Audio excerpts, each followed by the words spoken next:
how do you manage to apply discipline on yourself rather than just do what you like? Discipline is really overrated. Discipline is just you fighting with yourself to do something you don't want to do. So I would say it's more important to find something that you want to do and that can be productive, as opposed to trying to discipline yourself. Self-discipline is it's tough. You won't sustain it. Tiger Woods didn't become a great golfer through self-discipline. What has to be understood is that where greatness comes from, it's a very murky affair. It is nonlinear. It is unpredictable.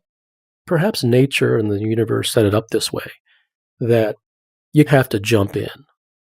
And once you jump in the soup and you're being bombarded through all sides and you live in confusion and you have no idea which way is up, if the obsession is there, then what happens is through some messy process, you find a way. You see light at the end of the tunnel.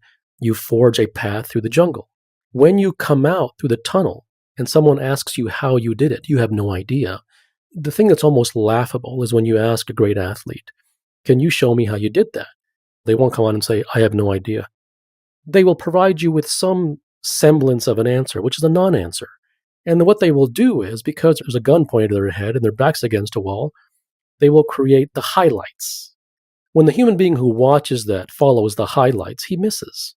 And the reason that he misses is because it's all the small things. I can't watch Roger Federer play tennis and swing the racket the same way, nor will any description from him on how to swing the racket get me to swing it the right way. Then we go to intellectual efforts. We start asking Warren Buffett why he invests in a company, and there he can try and create a mental construct as to how he thinks and how he invests in the company. But there are just as many details to Warren Buffett's activities when he decides what to invest in and how he lives his life and how he thinks, as there are to Roger Federer's body running around a tennis court hitting a ball. The details are not transmissible. They're not copyable. You can be inspired to try it yourself, but without that sincerity, that obsession, you won't get there. Not only are the details not transmissible, the details are not even knowable. So Warren and Roger don't even know it themselves. Absolutely not. No great artist knows. The things that you do greatest are the things that you know not how you do them. I would argue that you're not even there when you do them. You're not consciously thinking about it. I find that when I'm speaking, I do best when I'm not thinking about what I'm going to say, and I don't even hear what I'm going to say until it comes out of my mouth. It's like the Bukowski line, find what you love and let it kill you, is really put everything into the thing you love. And that's like the way to really create special stuff, but it's also the way to live out your life most fully. You have to be careful giving this advice, because they're like bodybuilders who will be like, just go to the gym, be disciplined. I'm disciplined, go to the gym. But I would argue for those people, it's like, it's not even discipline. They just enjoy weightlifting, right? Because there are people who are jacked, but they don't make much money or run a business, right? If they were that disciplined, they would be hitting every area of their life. They just really like business. And then there's people like me who just, to an extreme level, love building companies, right? It's not even discipline for me. It's just in my blood. It's what I wake up. I don't think about it. I don't push myself. I don't need to watch a fucking motivational video to go work.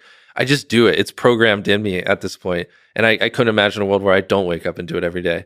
But I think that a little bit of it is genetics, and just how you're hardwired. Not that it can't be trained or taught, and not that, and obviously the friend group you're in influences these things, and over time I think can change it. But someone's just not going to be able to flip a switch and then just start doing a kamikaze approach to building a business. Just like a lot of people try to flip a switch and start bodybuilding and then quit majority of the time. It's just not innate to them. But I think a lot of us have the capacity to do that in some domain. Yeah, I think if you went about it strategically, if you surrounded yourself with fellow like-minded people and, slowly over time switched it. But if you just try to hardcore do it, you're just going to lose your mind. One of the things that we've talked about before that I always liked your points of view is on strategies for success. Mm-hmm. There are lots of variables that you need to get right. Mm-hmm. I'm going to list them, and I want your quick opinion on a scale of 1 to 10, mm-hmm. where 10 means, this is like a really important thing for success, right. And 1 is, no, you don't even need that. Okay. All right. Hard work. 3 or 4. Maybe early on, 7 or 8 at some point, but yeah, really 3 or 4. In Silicon Valley, that there might be exceptions because you're playing games, winner take all, trying to build the next $50 billion company where only one can win. So the number one, by definition, is going to hit 10 on everything, right? But for general people going through general life, just trying to be successful, hard work really doesn't matter that much because we live in an age of infinite leverage. Technology, capital, media make it so easy to multiply your work that what you do and how well you do it is so much more important than how hard you do it. We like to view the world as linear, which is I'm going to put in 8 hours of work, I'm going to get back 8 hours of output, right? It doesn't work that way. The guy running the corner grocery store is working just as hard or harder than you and me. How much output is he getting? What you do, who you do it with, how you do it, way more important than how hard you work, right? Outputs are non-linear based on the quality of the work that you put in. But it's true. If you're doing anything creative or trying to pursue anything that requires like you to be more successful than a lot of other people competing to do the same thing, you got to put in the time and energy, man. Yeah, and you got to work smarter, not harder. I mean, some people, I say this analogy a lot, but since we're on the topic, I think for most smaller channels, like if they're pulling 1,000 views a video and they upload a video every day for 100 days, they'll pull 100,000 views. But I would recommend you just think of a really good idea, one that people genuinely want to watch, put a lot of fucking time into the video, and you can pull 100,000 views in a week. You kind of see what I'm saying? Because most people that I talk to, because I like to counsel small channels sometimes, just get in the motions of just whatever, and it's just like, if you just took a step back, I haven't even uploaded in the last week. I don't care. It's not like it's that big of a deal. And you just make a kick-ass video, like you could like pull exponentially so many more views, with so much less effort. You know what I mean? The key element of hard work, which I must say is an elephant in the room, which is rarely discussed in the world, is that hard work is considered to be a door prize. It seems to be sort of the preparing of the bed of failure. I think that a lot of times hard work is done in order to have an excuse for the mind when the mind comes attacking and says, how come you didn't make it? And if a person is armed with the ammunition that I have worked hard, then he has an answer for the mind. Whereas if he just sat on the couch and did nothing, he would not have that ammunition. So many times people do hard work in order to have an answer for the mind because they know they're going to fail anyways. And externally, if I'm an investor in a company and it fails, if the entrepreneur worked hard, that feels more forgivable socially than someone who's just like, oh, I tried it, I took a shot, the market didn't want it, I gave up quickly. When you think of the word, say, successful, who's the first person or people who come to mind for you? Yeah, it's an odd answer because, most people think of someone as successful when they win the game. And it's whatever game they're playing, right? So if you're an athlete, you're going to think of successful as someone who is a top athlete and wins that game. Or if you're in business, then you're going to think Elon Musk or someone of that sort. Or in my mind, I would have answered that question a little differently a few years ago. I would have said Steve Jobs because he created something, or he was a driving force, part of the driving force and the spearhead for creating something that has changed the lives for all of humanity. And that's the iPhone. I think of Mark Andreessen as super successful, not because of his recent incarnation as a venture capitalist, which is an interesting one, but because of the incredible work that he did with Netscape. He commercialized the web browser. Satoshi Nakamoto is successful in the sense that he created Bitcoin, which is this incredible technological creation that will have repercussions for decades to come. So in the classic sense, I consider those creators and commercializers successful. And of course, Elon Musk, just because he changed everyone's viewpoint on what is possible with modern technology entrepreneurship. But that said, to me, the real winners are the ones who step out of the game entirely, who don't even play the game, who rise above it. And those are the people who have such internal mental and self-control and self-awareness that they need nothing from anybody else. So there are a couple of these characters that I know in my life. Some older gentlemen that I like to kind of learn from, and we mentioned our Polish friend earlier. I would consider him successful because he doesn't need anything from anybody. He's at peace, he's at health, and whether he makes more money or less money, or whether the next person over from him does better or worse than him, has no effect on his mental state and bearing. And historically, I would say that the legendary Buddha or Krishnamurti, whose stuff that I like reading, they are successful, quote unquote, in the sense that they step out of the game entirely. Winning or losing does not matter to them. There's some line that I read somewhere that all of man's troubles arise because he cannot sit in a room quietly by himself for half an hour. Right? And if you could literally just sit, if you could just sit for 30 minutes and be happy, you are successful. And I think that is a very powerful place to be, but very few of us get there. Since we have all night, Arvind, I wanted to tell you the story of this very stressed out investment banker.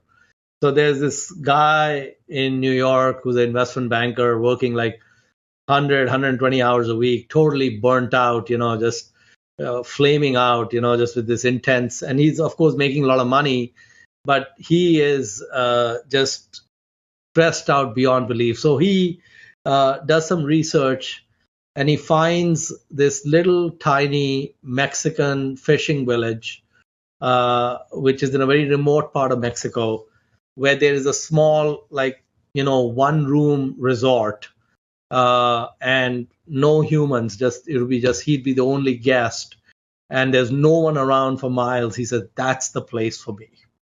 So he goes over and he books himself for a week at that place to recuperate from New York. And in the morning, he gets up and he notices that there's a hut just off the beach, and this Mexican guy in this hut. Have you heard this story before? No. Yeah, I know. All my stories are original. So he sees this Mexican guy in this hut, and this Mexican guy pulls out a small boat, a small little canoe, and he takes it out in the ocean. And then he's gone for like an hour, hour and a half, and he comes back with 2 fish. And then he makes a little fire and, cooks 1 fish, and then that's his lunch. Then he goes and takes a nap, and he wakes up in the evening, cooks the 2nd fish, and that's his dinner. And then, he's just hanging out in his hut and goes to sleep. And then the next morning, the banker notices again in the morning, the guy wakes up, takes his boat, goes out in the ocean, gets the 2 fish, comes back, again, cooks 1 fish, takes the nap, 2nd fish. And after 3 days, the banker can't take it anymore. Okay, so he goes and talks to the only human he can, which is the Mexican fisherman. And so he says that, when you go out in the ocean, could you catch more than 2 fish? And the Mexican fisherman says, yeah, the ocean is full of fish. I can catch a lot more fish. So he says, why don't you catch more than 2 fish? He says, I only need 2 fish. Why would I need to catch more than 2 fish? He says, so the banker says, look, if you catch more than 2 fish, then you would have some extra fish. You would only eat the 2 fish, but you could sell it in the market, So the fisherman says, and then what? He says, well, then you'd have some money. And, as you keep getting these more fish and you get more money, what you can do is you can get a 2nd boat and hire a guy, and he's going to go out in the boat and fish as well. And he's going to catch a bunch of fish too. And now you'll have more fish because you'll pay the guy, but you'll have some left over, and you'll have more to sell in the market. So the fisherman says, and then what? He says, then, we're going to keep doing this. And of course, we're going to have a fleet, which is going to be bringing in this fish, but then we're going to vertically integrate. So instead of selling the fish into the market, we're going to set up a canning operation. And we're not going to let those scumbags take all the margin by doing the canning themselves. We're going to do the canning. And, we're in this great part of the country. We're going to create a great brand. And we're going to have this, organic, fish and all this stuff. And we're going to can it. And we're going to then, send it out all over the world. So the fisherman says, and then what? He said, and then, I'm going to take you public. I'm your man. I can take you public. We can do an IPO, and then, you're going to have lots of money and, great life and such. And he says, and then what? He said, then, when you want to take a vacation, you can come here and hang out. And the fisherman just looks at him, that he's already there. Story, Mohnish. I actually do think you've told me this story, but it's one of the things I wanted to say with the class is don't be like the banker, be like the fisherman. So think of life in terms of the essence of life. There are some basic fundamentals. The first essence of life, is the banker's forgotten, is life is finite. Okay, it's not infinite. The second essence of life is that, like my dad used to say, we come to this world naked and we leave this world naked. No one's taken even a pin with them. So basically, whatever we get in this world is going to get recycled back in one way or another. So we don't know how long we are on earth. We don't know how we'll leave. And so the best thing you can do is not defer things into the future, but take it into the present, like the fisherman has. Reflections. You need a genuine obsession to succeed. A segment from the book The Subtle Art of Not Giving a Fuck by Mark Manson. I wanted the reward and not the struggle. I wanted the result and not the process. I was in love with not the fight, but only the victory. And life doesn't work that way. Who you are is defined by what you're willing to struggle for. People who enjoy the struggles of a gym are the ones who run triathlons and have chiseled abs and can bench press a small house. People who enjoy long work weeks and the politics of the corporate ladder are the ones who fly to the top of it. People who enjoy the stresses and uncertainties of the starving artist lifestyle are ultimately the ones who live it and make it. Hard work is overrated. What matters is good judgment. Naval Ravikant tweeted, "In an age of infinite leverage, judgment is the most important skill." Let's analyze this quote in two parts, the leverage and the judgment. The infinite leverage means that your product or service can be replicated infinitely with the internet at no marginal cost, and you can get paid by each of these replications. This is why pure hard work is much less relevant in our current environment, because you don't have to hustle anymore to make the replications, as now you can delegate this to the robots behind the internet. As Naval also quoted, "An army of robots is already here. It's very cheaply available.